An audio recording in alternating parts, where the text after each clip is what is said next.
સુરેન્દ્રનગરમાં ખેડૂતોના સમર્થનમાં કોંગ્રેસ ઉતરી રસ્તા પર રેલી કાઢી કલેક્ટરને આપ્યું આવેદન। ઓગસ્ટ મહિનામાં ભારે વરસાદથી ખેતરો થયા હતા જળમગ્ન। પાક ડૂબી જતા ખેડૂતોને થયું હતું ભારે નુકસાન। સુરેન્દ્રનગર જિલ્લા કોંગ્રેસના પ્રમુખ અને પૂર્વ ધારાસભ્ય નૌશાદ સોલંકીની આગેવાનીમાં કાર્યકર્તાઓએ રેલી કાઢી જિલ્લા કલેક્ટરને આપ્યું આવેદનપત્ર। કોંગ્રેસે માંગ કરી કે સર્વે કરી ખેડૂતોને ઝડપથી વળતર ચૂકવવામાં આવે।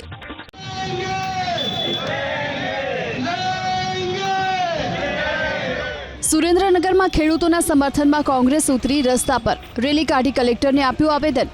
ઓગસ્ટ મહિનામાં ભારે વરસાદથી ખેતરો થયા હતા જળમગ્ન। પાક ડૂબી જતા ખેડૂતોને થયું હતું ભારે નુકસાન। સુરેન્દ્રનગર જિલ્લા કોંગ્રેસના પ્રમુખ અને પૂર્વ ધારાસભ્ય નૌશાદ સોલંકીની આગેવાનીમાં કાર્યકર્તાઓએ રેલી કાઢી જિલ્લા કલેક્ટરને આપ્યું આવેદનપત્ર।